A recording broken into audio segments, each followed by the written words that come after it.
pull up a chair home skillet. And hold on to your butts, because the cosmos itself is speaking right through us. You, me, and that bearded mystic living in a loft full of Tibetan prayer flags and vinyl records of Jim Morrison.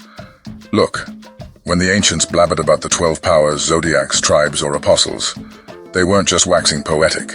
This stuff is coded DNA, cosmic software. It's like each of us is a complex cosmic motherboard, all wires crossed and circuits firing. Get it? First up, the 12 powers, or the 12 faculties of man if you fancy a euphemism. Don't just call them disciples. Call them your inner board of directors. They're not for just biblical cosplay. These are levers and pulleys of your consciousness. Take Andrew, symbolizing spiritual perception. Forget reading tea leaves. Spiritual perception is about looking into the chaos and finding a fractal. You gotta see through the fog, the disagreements, and the damn 24-hour-a-day bad news cycle. Health where there's illness, peace where there's discord. That's your X-ray vision. Disciplining Andrew? It's like tuning an old radio to find a station where God's dropping the hottest tracks. And if you're still lost in the static well, mate, you're not the DJ of your own life. Then there's Peter, the rock of truth. If Andrew is the poet, Peter's the architect. He's the inner compass that tells you, you're all right, kid, keep going. This isn't about optimistic delusion. Nah, this is gritty realism. It's knowing the I am within you is not just your soul's license plate, but a validation stamp from the cosmos. Being faithful to your journey is not a stroll in the park. It's more like climbing Everest without the Sherpa. But do you ever wonder why people climb Everest? To see the world from a point most people can't. That's Peter in action, building pillars of conviction so tall that they scrape the heavens. Let's not trivialize it all by saying it's all in your head. It's more profound than that. It's tuning the atomic rhythms of your existence. Ever tried Qigong, meditation? They're not vacation hobbies. They're intensive courses on becoming a cosmic black belt. Here's the kicker. If you think you're too old, too broke, or too introverted for unlocking these divine faculties, well, you're not disciplining Peter. You're setting up your own roadblocks. It's like having a Lamborghini in your garage, but you're too scared to rev it beyond 20 miles per hour. How's that for a life's irony? Original sin. Man, that's the conspiracy theory of cosmic proportions. Original sin is not you sneaking into the cookie jar. It's you, sneaking out of Eden, the realm of infinite possibilities, and then forgetting the way back. You chose to be the sheep in the herd of public opinion. Ring the bell, and you'll trot over to whatever pasture they lead you to. The celestial realm isn't some cloud nine you can only reach with a divine boarding pass. Nah, you're the pilot, the crew, and for heaven's sake, you're the bloody airplane. How's that for responsibility? Talk about celestial navigation. Let's bring in the 12 mansions of the moon. In old scriptures, you see, they like to dabble in duality. Sun and moon, male and female, yin and yang. But here's the secret. The moon's not just a shiny nightlight for lovers and poets. The moon's your emotional compass. The fluctuating cycles that pulse through you like the tides. Tired of surfing emotional tsunamis? Time to tap into your inner moon mansions. It's not astral real estate. It's soul engineering. Let's stir the pot more. Remember Hercules and his 12 labors? Bet you thought they were tales of machismo. Hero conquers monster, end of story. Nah, those labors are your existential checklist. It's about facing your minotaur, not in a labyrinth, but in your own dark corners. Each labor is a call to arms, or rather a call to soul. Are you slaying your hydras and capturing your golden deer, or are you waiting for a divine handout? By the way, Job wasn't just moaning his fate. He was wrestling with his higher self. You gotta hand it to the man. He was the OG life coach. When life was throwing lemons at him, he wasn't just making lemonade. He was questioning the very fabric of the lemon. When he asked, "Where wast thou when I laid the foundation of the earth?" he wasn't having a celestial interview. He was tapping into the primordial memory of the cosmos. What about you? Are you too busy swiping through life to even consider the ageless questions? Let's get down to brass tacks. You're not just a player in this cosmic game. You're the game itself. You see, each of the 12 faculties isn't just in you. You're in them, like a fractal that's simultaneously the part and the whole. Ever tried to grasp infinity? It's like that, but with an added layer of personal flavor. So, if you're wondering if you can be the God-man walking the earth, remember, you already are. But godhood's not a retirement plan. It's a full-time gig. You're the director, the actor, and yep, the critic too. Got regrets? Well, Regrets are for mortals who haven't yet realized they're gods in training. The real Illuminati? They're not a bunch of suits pulling strings behind a velvet curtain. The real Illuminati is you and me, when we realize that we're made of stardust and wonder, armed with 12 cosmic faculties and a purpose that makes the Big Bang look like a firecracker. So the narrative goes like this. You got these faculties in your noggin, right? Disciples, if you will. You've met Peter, the faith aficionado. Peter, faith's frontman, a renegade refusing to bow to any earthly lord. He knows but one tune, I am that I am. Hold on, don't roll your eyes just yet. I ain't preaching. You see, Peter's a crafty devil, a seasoned veteran in the spiritual war games. He doesn't gamble on creeds, canons, or man-made gods. No, sir. Peter's loyalty is as exclusive as a VIP lounge. Only the divine gets a seat at his table. Denied his lord 3 times, they say. Let's not get it twisted. It's not about betrayal, it's a testament to self-sovereignty. The cock crows, the dawn breaks, and bingo, you're your own master. No need for middlemen. Direct line to the celestial boardroom. Shift gears, meet James. The man's a judge, but not the robe-wearing, gavel-slamming type. He's the righteous judge, your internal auditor. Wholeness, completeness, what's the verdict? Judgment's a tricky business, my friends. Ever criticized someone and felt the sting yourself? There's no firewall in this game. What you sling, you catch. That's the divine boomerang, my friends. The ultimate cautionary tale against becoming a cosmic gossip. But let's not forget the piece de resistance. John, the heartthrob of love. Not the sugar-coated hallmark version of love, but the kind of love that transcends dimensions. You see, love isn't chained to any construct. It roams free, soaring over the barricades of resentment, jealousy, and possessiveness. Heard of the cosmic matchmaker? Oh, it's your own subconscious, choreographing the dance between thoughts and reality. You're the DJ of your life. Play fearful tracks and you'll end up in the mosh pit of misery. But tune into love, and life becomes a groovy festival. No tickets required. Worship stones, stars, or gurus, and you're missing the mark. Love's the essence, the God frequency. Dial into that, and you're tuned into the universe's ultimate playlist. So, what's your frequency, huh?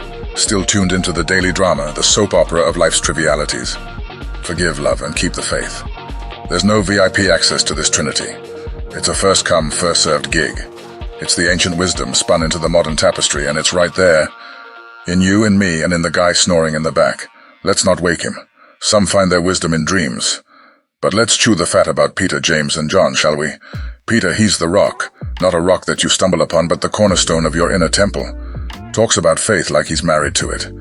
You see, you either have faith in the system, the sort that set you up like a puppet on strings, or you've got faith in yourself, your own cosmic hustle. Now you hear Peter's denied his Lord thrice before dawn. That's no betrayal.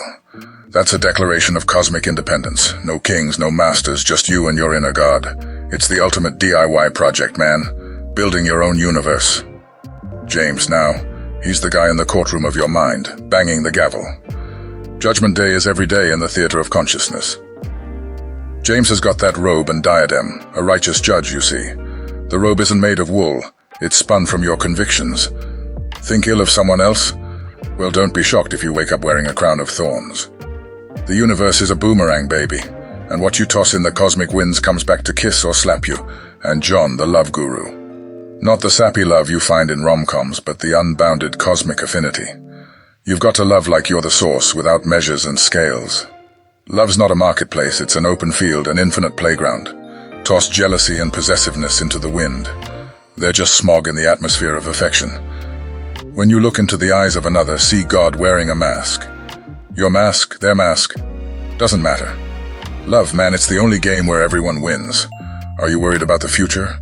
Take another puff of John's wisdom. If you're stuffing your mind with fear, you're basically running an ad campaign for catastrophe.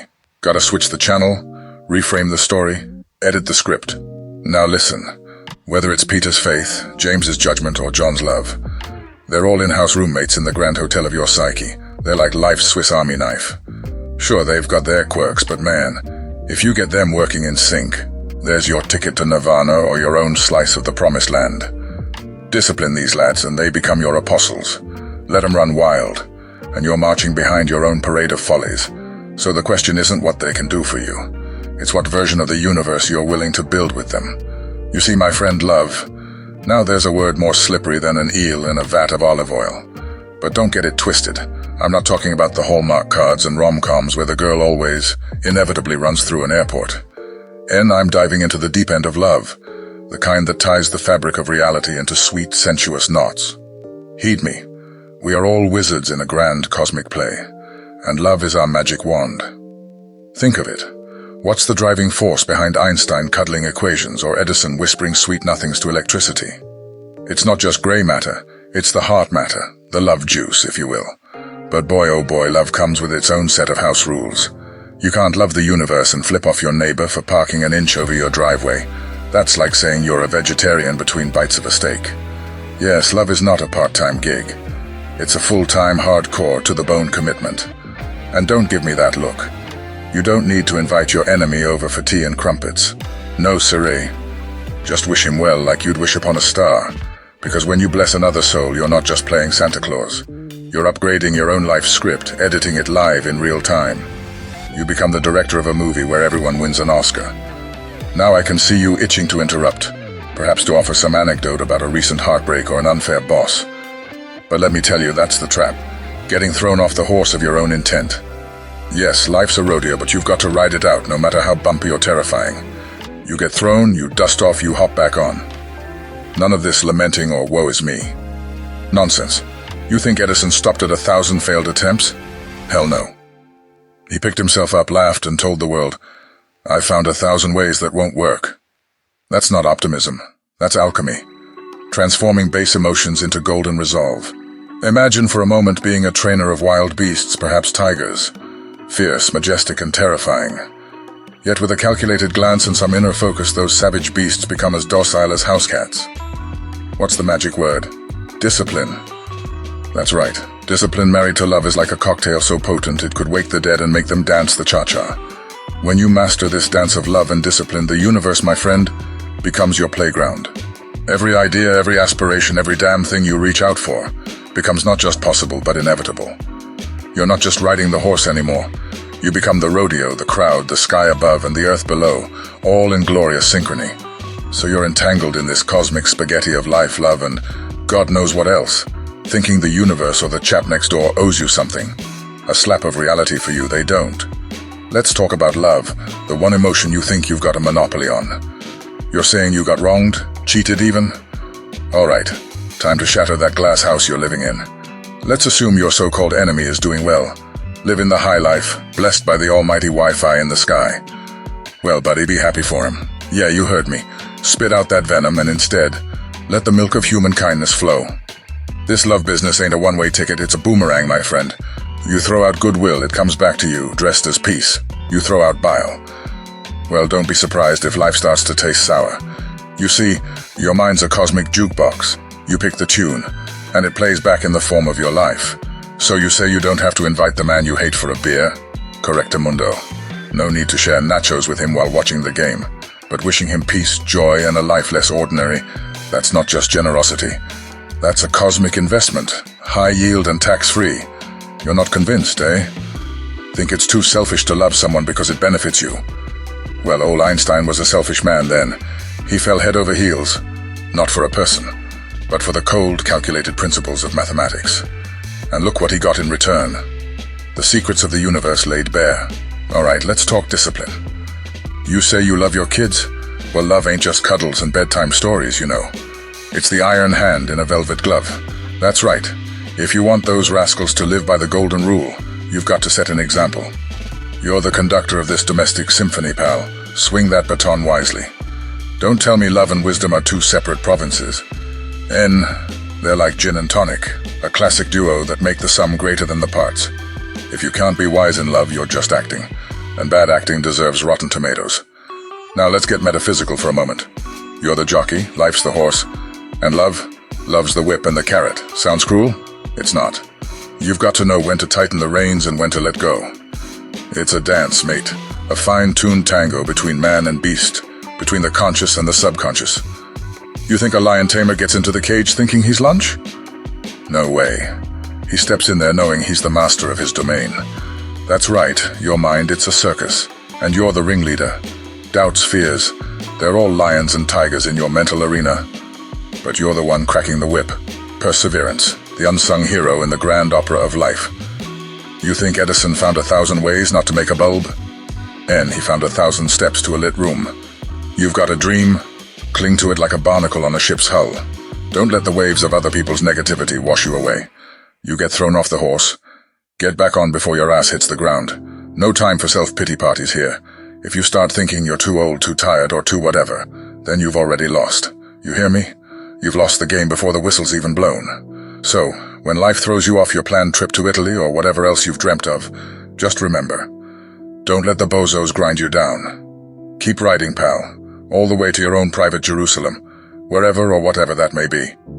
Look, the mainstream eggheads and stiff-suited gents with their fancy titles and credentialed jargon, they've got their noses pressed against their microscopes, right? Staring into the unknown, chanting their sacred mantras. It can't be done, it's impossible, the data says so. Well, I say, screw the data. Imagination's your license to bend the universe over a barrel and show it the 50 states. If you can dream it, you've already built it. Just hasn't materialized yet, that's all. And what of this mystical thing we call imagination? That's the wand-waving maestro of your own personal symphony, spinning galaxies from stray thoughts and materializing empires from vapor. Yes, the theater of the mind, illuminated by the double act, Yakin and Boyaz, faith and imagination, the holy of holies right inside your noggin. Bartholomew, that poor sod represents something far grander, a summoning of desire into existence, an alchemical transmutation of thoughts to things. You see, it's a simple law. Whatever you steep your senses in, the subconscious brews and serves as your reality, whether you asked for Earl Grey or not. So if you're inviting doom and gloom to dance, don't be surprised when they show up at your door, arms linked and grinning. Imagination is God's workshop, they say. Well, if that's true, it's high time you saw yourself as the foreman, eh? Picture your life not as a grim sequence of accidents and embarrassments, but as a blockbuster movie directed by you, starring you. You're both the dreamer and the dreamed, simultaneously scripting and enacting the scenes.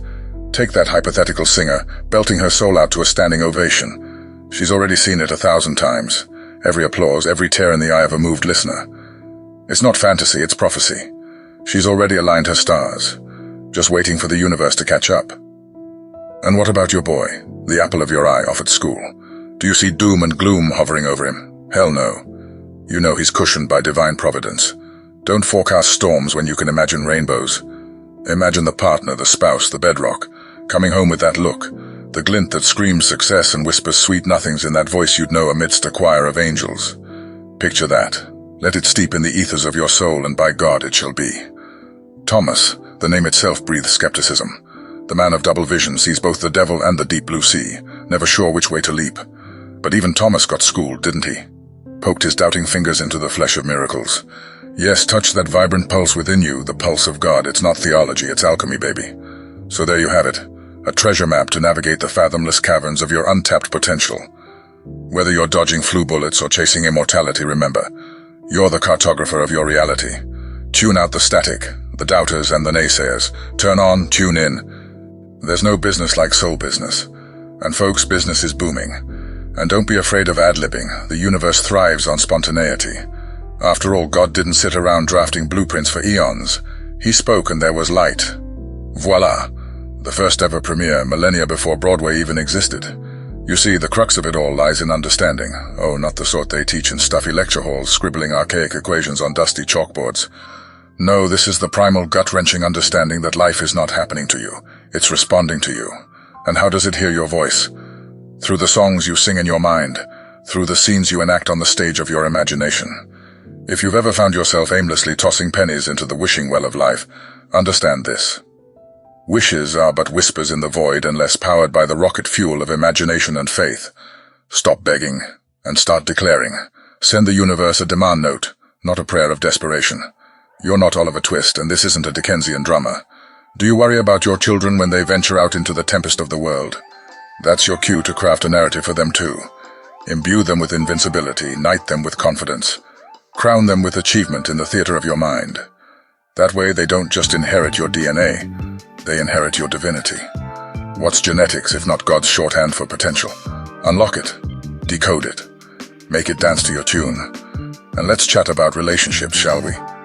The fertile ground for the imagination. You see, love isn't just an emotion, it's an act of divine creation. When you imagine your partner happy, fulfilled, you're not just being a romantic fool, You're being a cosmic composer. Every laugh you envision, every touch you mentally feel, translates into chords in the symphony of your shared existence. It's easy to lose faith, of course. I get it. Life's a tough crowd, heckling you with hardships, raining tomatoes when you forget your lines. But understand this, if nothing else. You can rewrite the script. You always could.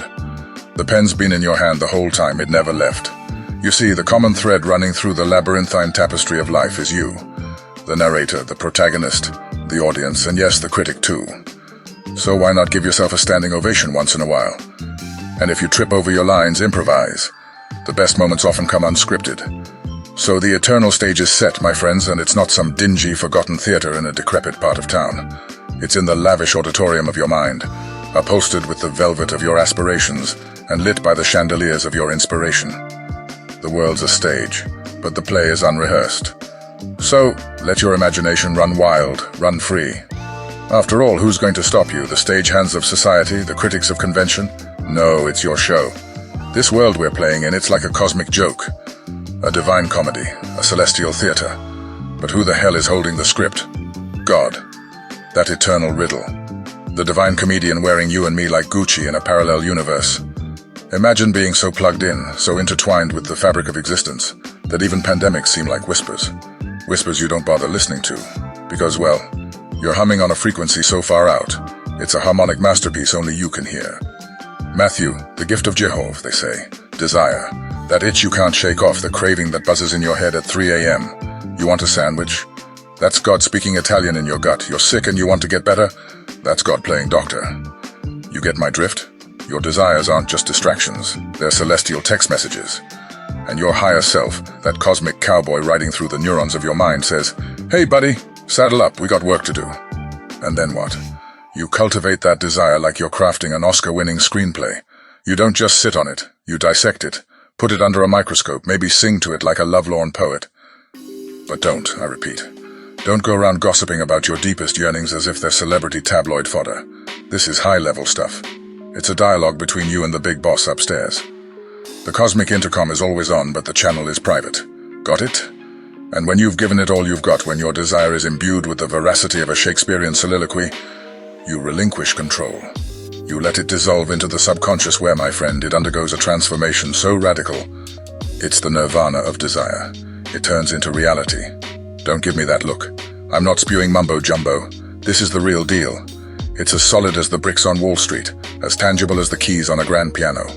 Speaking of grand pianos and artists, let's talk about your true calling. The craft you never took up, the canvas you never painted. You think it's a mistake you've got that longing? No, sir. That's your own personal Mozart symphony, your Da Vinci masterpiece just waiting to happen. That lingering desire, that nagging ache, is your dormant talent screaming for expression. Don't you dare shove it back down. And if you find yourself falling into the pit of self-doubt, questioning your worth, your age, your intellect, throw it all out, like yesterday's newspaper. You've got to dig deep, tap into the primal force that defines you, molds you. Yes, discernment, perception, call it what you want. It's that fine-tuned radar, that sixth sense. Quimby, that wizard, he had it. He saw the truth behind the illusion, stripped the lies, exposed the reality. He looked at his patients and saw not just ailing bodies, but tormented souls, webbed in the murky waters of religion, guilt, and archaic nonsense. But here's the kicker. Clairvoyance isn't a freak show. It's a state of elevated consciousness. And to get there, you've got to do some heavy-duty cleaning. Get rid of all the mental junk, all the doctrines and dogmas that cloud your clarity. The judgment, now that's the crown jewel. Be the emperor of your own mind. You're not swayed by the drama, the tragedy, the comedy that unfolds in this cosmic theater. You stand tall, casting no shadow, swaying to the symphony that only you and the great conductor understand. So there it is, etched in the very air you breathe, infused in the molecules that dance around you. It's all a divine script, but you, my friend, you're the one holding the pen. Picture this. Life isn't some soul-sucking machine that grinds you to dust. It's a perpetual dialogue with God, or the universe, or whatever you call the ineffable. And this divine conversation, it's not happening in the Vatican or a Tibetan monastery. It's happening right in the neural pathways of your mind. Your desires, divine telegram, baby. Your longings, that's the Almighty knocking on the door of your consciousness, asking you to answer with courageous action. Now, I'm not peddling dogma. I'm talking reality. with a capital R. Let's get one thing straight. If God had an outfit, you'd be the fabric, the stitches, the goddamn sequins. You're the material universe that God dances through. Like a jazz musician, you improvise with what the big guy upstairs gives you. So a plague terrorizing the city? Doesn't matter. You're the eternal verse in the cosmic song, untouchable and pristine. But let's not get sidetracked. On to Matthew, that tax collector turned saint, always confused with Levi in the gospel narratives. He's not just a figure of religious law. He's the embodiment of your inner desires. The yearning for more money, more sex, more fame. That's God talking to you. Mind you, it's not about gratifying those desires like some rampant hedonist, but about understanding that your true longing is for something far greater, enlightenment, peace, a unifying connection with all there is. You get me? Your thirst for life is not an ailment, it's the cure. So you've got this burning desire, right? Don't go chit-chatting about it like you're in a sewing circle. Keep it locked and loaded in your cerebral chamber. Prayer, contemplation, whatever you call it, is not a community service. It's a sacred affair between you and the inner you. The more you talk about it, the more the naysayers will try to drown your dreams in their bucket of cynicism. Silence is your armor. Let's take a little detour. Shift gears for a moment and get to Quimby. Oh, Phineas Parkhurst Quimby, that unassuming watchmaker and the godfather of New Thought. The man had a knack for seeing, a clairvoyance that pierced through the nebulous fog of human suffering, revealing the root causes behind diseases, often the hogwash instilled by religion. But don't get it twisted, it's not about faith bashing. It's about freeing your mind from destructive patterns. See, Quimby discarded all the theological trash, all the fear-mongering and damnation scenarios. He refused to let any shadow block his judgment. And what he discovered was pure gold, divinity in the marrow of existence, a world where all was God and God was all. That's what I call righteous judgment. Not an eye for an eye, but an eye for the divine. By the way, if you're sitting there blaming the government, your ex, or your boss for your woes, cut the crap. You're the architect of your fate, the Picasso of your life. And if you're not seeing things clearly, remember that insight isn't in the eye, but in the eye. You ask me how to cultivate this clarity, this acumen, this divine insight. Dive deep into the oceans of your consciousness, scour the caverns of your mind, unearth the gems of wisdom that have been lying there since time immemorial. Use the scalpel of discernment to cut through the illusions. Shine the spotlight of awareness to illuminate the shadows. And at the end of the day, when you've journeyed through the landscapes of your inner world and weathered the storms of your own making, you'll realize something profound. That you, my friend, have always been the composer of your own symphony, the writer of your own epic, the artist of your own masterpiece. Life's a trip, and it's one hell of a ride. But remember, you're not just a passenger, you're the goddamn driver. So grab the wheel, push the pedal, and let's see where this road takes us. Forget Sunday school and New Age dribble. This is the raw, unfiltered, 150 proof stuff. You've seen the Himalayas, danced with shamans, and maybe had your aura photographed at some quirky boutique in Sedona. But today, we're going for something transcendent. Revelations only achieved when you've circled the globe and peered beyond the mundane to find the cosmic fingerprints of God himself, or whatever you choose to call the infinite. Let's kick off this psychedelic safari with truth, that slippery minx that keeps philosophers up at night and makes shamans chortle into their ayahuasca. You want to court her? Say, I see you, I love you, I know you, and hell, I'm dancing in your moonbeams every damn day and night. This is your mantra, your golden ticket, the skeleton key to the back door of reality. Your brain is not just a meat computer, folks. It's a spiritual antenna, and you've got to tune it right to catch the cosmic symphony. Mind illuminated, check. The infinite channels of your neurons are getting a divine broadband upgrade. You're not just rearranging mental furniture. You're inviting light into the forgotten corners, the dusty attics, and yes, the dank basements of your psyche. You're shoveling coal into the furnace of your intellect, and baby, this train is ready to run. How does one navigate the maze of everyday life, the labyrinth of lies, or even the foggy swamp of self-doubt? Allow me to introduce you to wisdom. She's the sultry GPS of the soul, all right? Not only does she make sure you don't trip over your own feet, she even lights up the road signs in neon so you can't miss them. Forget Google Maps. Wisdom knows shortcuts through dimensions. Now praise, let's talk about that. You're not just clapping for a well-executed guitar solo. You're acknowledging the divine spark. Yeah, praise the garbage collector, the barista, your kids. Hell, even the stubborn weed cracking through the concrete. Each praise is a love note to the universe, A thank you note to God, a fist bump with life itself. Your mood, high voltage. You're emitting light and pulling all of existence closer like some spiritual magnet. Simon of Canaan, in the good book, he's a bit of a meta-representation of the modern traveler. He's the guy in your meditation class who's been to every retreat in India, but still can't sit still. But his message is crucial. Listen, the ears are the divine radar dishes, capturing frequencies from the infinite FM. Your promised land isn't some mythical future state. It's the present moment saturated with divine signals. You've just got to tune in. You see, your skull isn't just holding your brain. It's a goddamn cathedral resonating with celestial sound waves. Listen, your conscious mind is just the rickety boat on the infinite sea of the subconscious. Dive deep, and you might just find pearls. The promised land isn't some patch of dirt on a far-off continent. It's a fertile state of mind where the fruits of clarity, peace, and joy ripen effortlessly. So why are we here? To gawk at the marvels of creation. We're here to crack the cosmic code, to sync up with the metaphysical Wi-Fi, to uncover the Easter eggs God hid in the matrix of existence. We're pioneers, astral explorers, treasure hunters in a universe teeming with spiritual gold, cosmic rubies, and existential emeralds. Let's get this straight. You're not a puppet dangling from celestial strings. You're the puppeteer. But here's the kicker. You're also the stage, the audience, and the damn theater. That's the secret hidden under your mental floorboards, written in invisible ink on the pages of your soul. We start with the premise of truth. Capital T, baby. An invitation to an existential hoedown.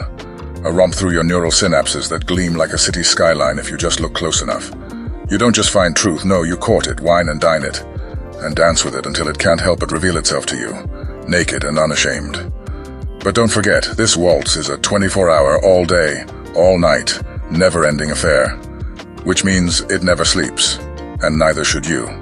The spirit of truth isn't some lofty concept floating around like a waft of incense. It's the electric pulse that fires your neurons, the shiver that dances down your spine when you're onto something monumental. It's the serotonin hit after a jog, or that quiet hunch that mutters, "Take that left turn," and there you find a cafe that makes the best damn latte you've ever tasted. Little miracles, compadre, don't you see? Your mind's eye isn't a metaphor. It's your internal searchlight, scanning through the dank alleys and pitch-black caves of your cognitive landscape. It's not only shining on what you'd like to see, the soft, filtered, Instagrammable scenes, but also on the dark, the grimy, the hidden. That's illumination, amigo, raw and unfiltered. And let's talk about wisdom. That elusive mademoiselle, eh? She's more than the light at your feet, the lantern on your path. She's the damn lighthouse beaming signals miles away, standing tall in the choppy waters of your doubts and fears, guiding you home. Now listen carefully, because this is key. Gratitude isn't some namby-pamby feel-good mumbo-jumbo. It's an alchemy, baby. A seismic shift from life happens to me to life happens for me. It's the mortar that fortifies your temple of contentment. Ever met someone entirely made of complaints? Well, don't be that guy. Instead, become a praise junkie. Shoot up on wonderment and snort lines of awe. Picture this. You, a maestro, orchestrating a symphony of goodwill towards everyone and everything. Your waiter, your assistant, that pesky little dog down the street. Each one a virtuoso waiting for your baton to cue their excellence. A nod here, a smile there, and voila. Harmony, my friend, is not a future tense. It's a perpetual state of being. You see, when you direct the wisdom of God toward your neighbor, it doesn't just fill them up like a balloon with hot air. It imbues them, saturates them in the very quintessence of potentiality, elevating them to the sublime. You're not just patting someone's back, you're anointing them as co-pilots in your astral journey. Mind you, these ain't some fancy schmancy pie-in-the-sky theories I'm selling. It's hard-earned knowledge, forged in the crucible of experience, from boardrooms to monasteries, Wall Street to ashrams. I've walked through the valley of mundane and stood on the mountaintop of the ethereal. And I'm telling you, once you've beheld the panoramic view of existential profundity, there's no turning back. Never a dull moment and certainly no space for mediocrity. Now, in the ancient prose, God's wisdom's often seen as this pillar of cloud, guiding folks during the day, then flipping on a celestial nightlight, a pillar of fire when the sun takes a bow. Look, you might have heard it. It's not a Hollywood screenplay, but damn if it isn't a spellbinding narrative. But what's the 411 on this mystical navigation system, huh? See, God's beacon is not just a cloud or some light-up-the-sky firework. And that's too easy. It's a 24/7 emotional GPS, a celestial compass in the labyrinth of life. It's every gut feeling that had you swerving off the highway just before the pileup. It's the inexplicable draw to a stranger's eyes across the room that later evolves into a lifelong companionship. It's tuning your radio to that life frequency, where you can finally dance to the music. And this Judas character? Don't scoff just yet.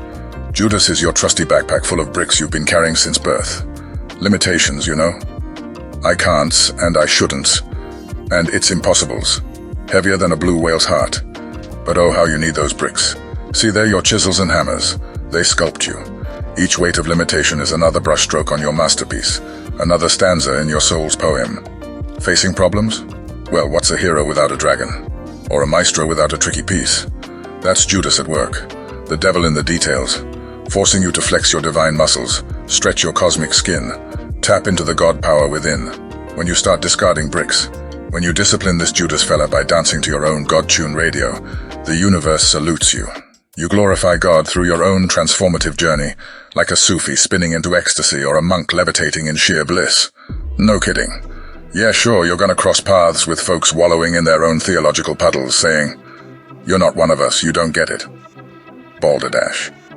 Let me tell you, the moment you start plastering labels, erecting walls between you and the other, well, you're not disciplining Judas, you're empowering him. God doesn't do membership cards or VIP lounges. In him there's no first class or economy, just an endless current of being. Divine love, my friend, is the big kuna of solutions, the cosmic eraser of false beliefs. With it, you transcend those earthly limitations. You dust off the debris from your soul's window and let the sunlight blaze in. You transmute life's dense metals into spiritual gold. So you see, this entire cosmic voyage is a sound gig, if you ask me. It's the magnum opus of soul-making, penned by you and orchestrated by something far grander. That pillar of cloud and fire. It's not just a biblical GPS. It's the essence of life, a divine rhythm, a symphony in which you're both the composer and the orchestra, the dancer and the dance, the dreamer and the dream. Now, listen up. You ever hear about the pillar of cloud and fire in the biblical tales? A divine road sign that's more reliable than your Google Maps. Imagine, instead of bickering about the traffic, you've got the omnipresent cloud that dissipates into the heavenly rain of blessings. By day, it's your guide. By night, it's your fireworks show leading you on the way, be it the astral or the earthly. Got it? Good. But here's the twist. This pillar, this guide, it's you. Or rather, your conviction that something greater is driving the bus. Call it God, call it energy, call it the Big Bang in reverse, it doesn't matter. It's the nectar that fuels your essence, your divine mojo. Judas. Our dear enigmatic friend, the embodiment of limitation. Contrary to the Sunday school painting, Judas isn't a villain. He's a catalyst. He's not just a man. He's your very desire for more, your challenges, your setbacks. Remember, without the hurdles, the race isn't worth running. No great story ever began with a character who had it all. That's a yawn fest. So what if you're born with a little bit of Judas, a dash of limitation? It's like putting on training wheels on a cosmic bike. Now let's dance with betrayal. No, not the soap opera kind. Here. Betrayal is the grand revelation. You've got a problem? Good. It's the grand unveiling of its own solution. Like a magic trick you didn't even know you wanted. Accept that limitation. Face that Judas and voila. Your savior is revealed. Your Jesus. Your answered prayer. And believe me, folks, nothing beats the jazz of seeing your desire manifest like a phoenix from the ashes of your doubts. Don't you get it? Every problem is a Judas in disguise. And the act of overcoming that problem, that's your Jesus. Your answer to a prayer you probably didn't know you made. It's your self-made script, where you, my friend, are the director, the actor, and the damn audience. Now you want discipline? Drop the fluff. Detach. Become divinely indifferent. Yeah, I said it. Your biases, your judgments, your self-imposed barriers, they're your Judas holding the bag of your limitations. But when you discipline this bad boy, you unlock the cosmic vault. Forget about your identity crises, Christian, Jew, atheist, whatever. In the grand scheme of things, it's all costume jewelry. You've got to break through the labels, transcend them. Get into the realm where you realize we're all stardust wrapped in skin.